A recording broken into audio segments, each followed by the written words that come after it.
Good morning, everyone. It is Sunday, April 25th, the start of a new vlog week. We are moving into Unit 4 of Level 3. I could not be more excited. The synthesis stuff, the unique ways to create your own sounds has been amazing. I hope that the vlogs have kind of painted a picture of how Icon is going about showing their artists how to be unique. I am thoroughly impressed with some of the sample-based synthesis, the subtractive synthesis. It's been so eye-opening for me as a producer. The whole reason of going to Icon for me, I strongly felt that there were huge cracks in my self-taught foundation, and I needed a coherent, structured direction to go. And Icon Collective has been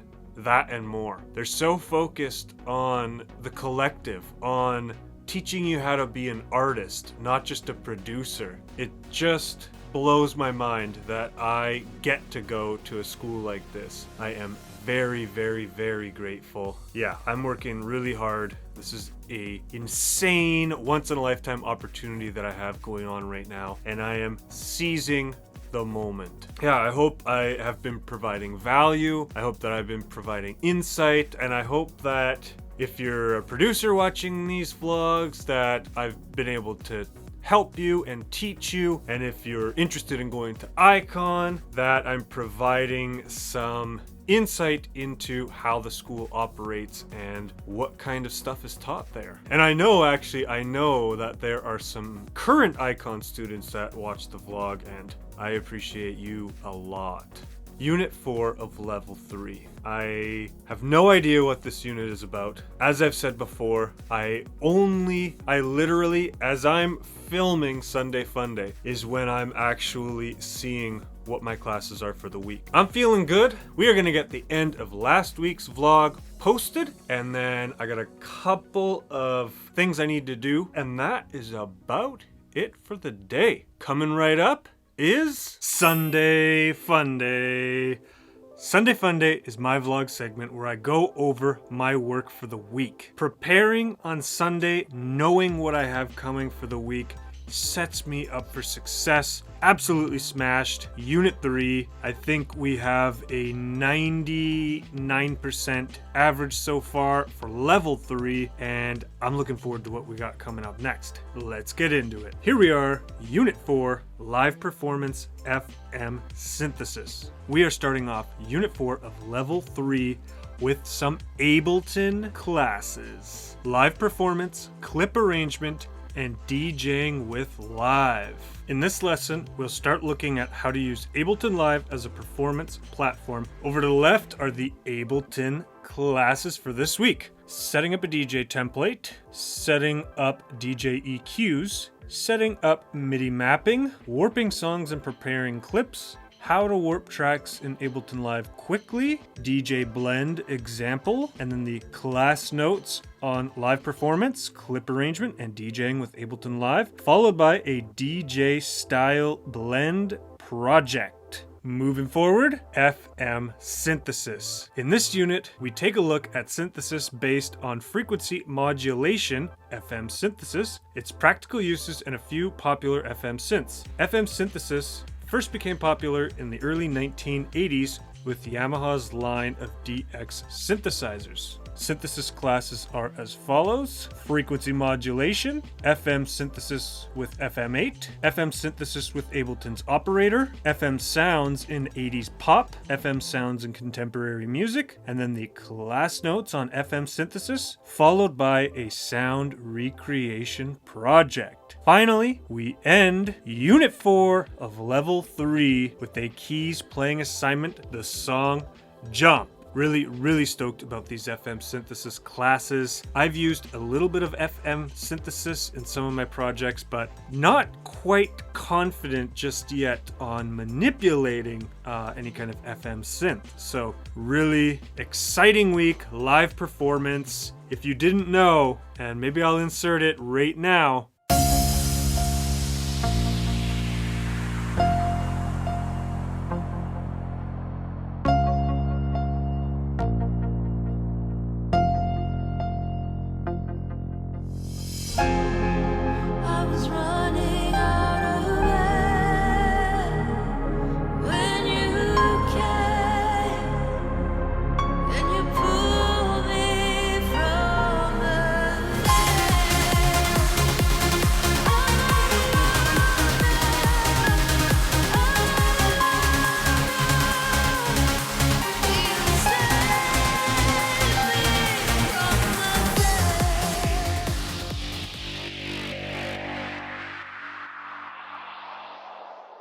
I actually was creating a live show right before COVID hit. I had 2 bookings and we were going for it, but that kind of fell by the wayside, and to be honest, I'm kind of glad it did, because the keys classes, improving my technical skill, my ear training, it's all gonna come full circle. I can feel it, and once I get back in the club, once I truly launch my live show with my secret project that I keep bringing up, it's gonna be crazy. All right, that is it for Sunday Fun Day today. Welcome back to another episode of Mental Health Monday. Today, I just wanted to elaborate on last week, kind of talking about feeling bummed out. I basically mentioned I don't really know why. Could be the weight of this pandemic, could be just some of the stuff I'm processing, talking about in therapy, could be how much I'm learning in school, could be that I'm leveling up my music and I'm in this weird state of mind where maybe some of my stuff that I did when I first started Icon isn't good enough, and so I'm judging myself, or I'm judging my old work in a way that I know isn't productive. I mean, one could argue it's all of the above, and that can get a bit overwhelming. So these little things I notice for me start to really pile up, and then I'm just like, well, this sucks. Everything sucks. My music sucks. I don't know what the hell I'm doing, which just obviously isn't the case.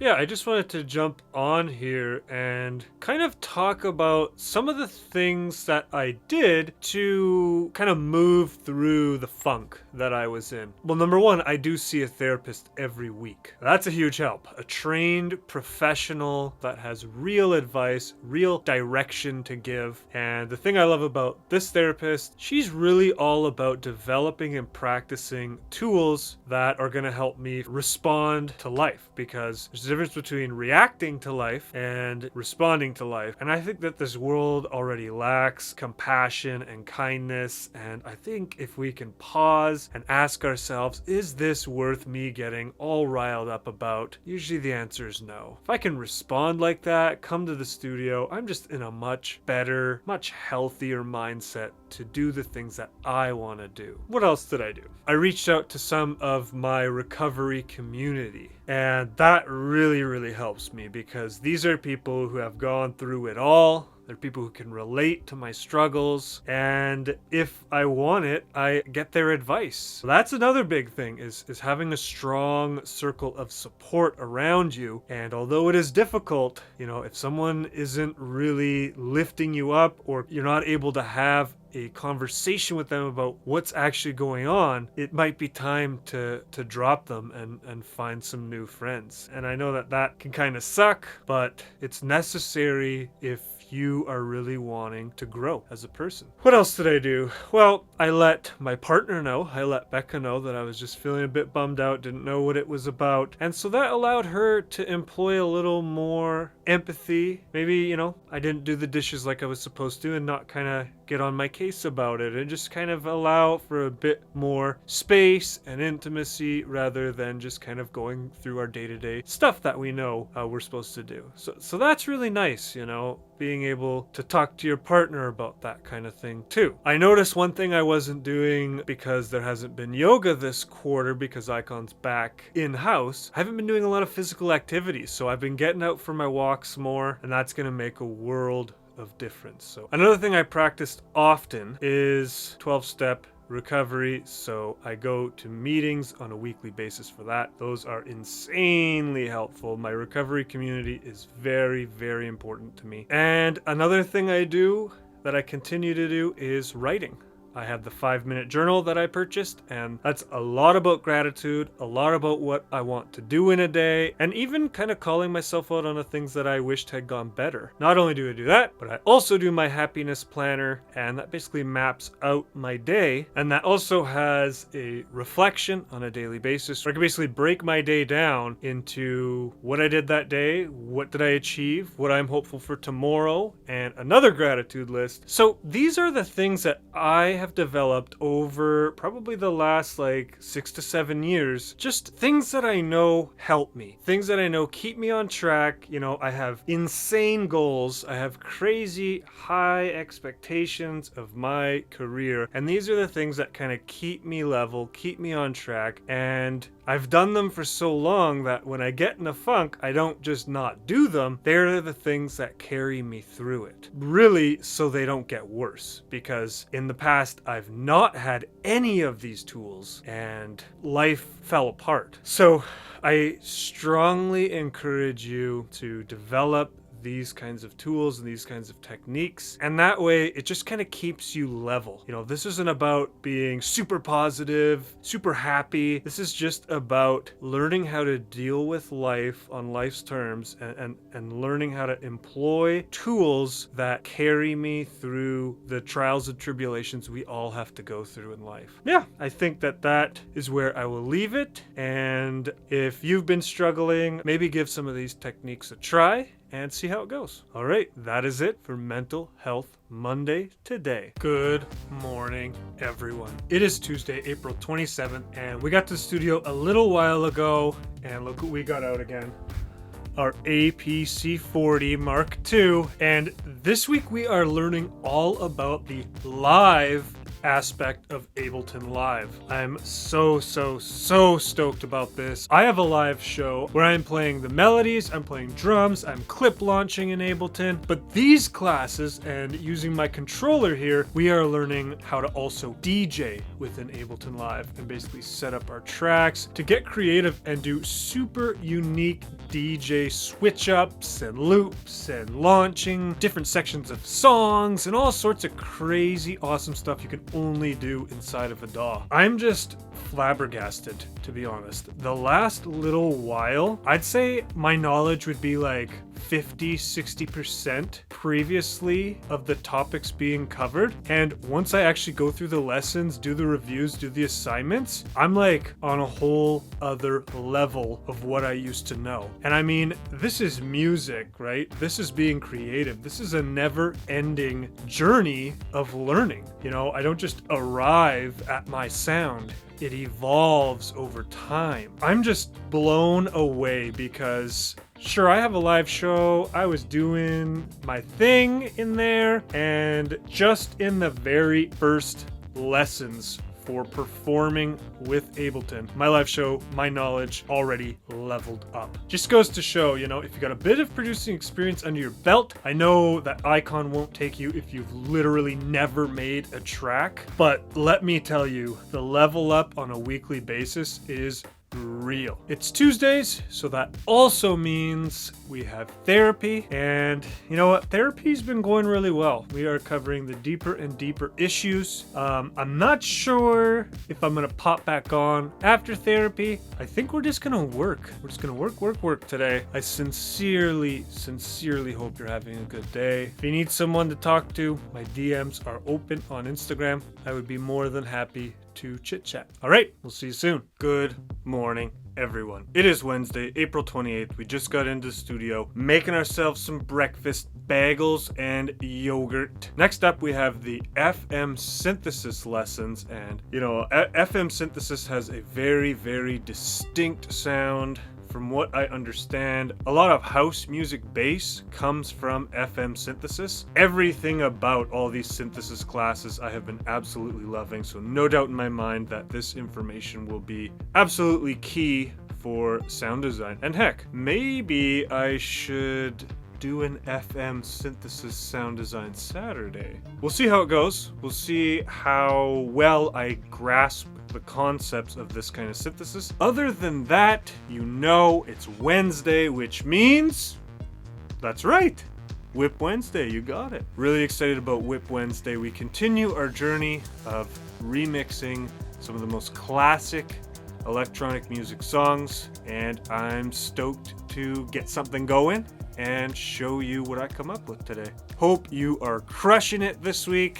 Let's get to work. Welcome back to another episode of WIP Wednesday. WIP stands for Work in Progress, and we are remixing a bunch of classics in the newer, modern, melodic techno style, which really actually is progressive trance from the 2010 era. Just wanted you to know. All right, so we're just gonna do a jam sesh on this one. I wasn't feeling last week's classic remix, so I do have about 8 on the board. Honestly, I think it's the effort that counts. It's trying something new and, wanting to put out something fun. But this one's working. And so I'll make sure that I block the title so you can't see which one it is. I'll do a little jam sesh for you. Let's freaking do it.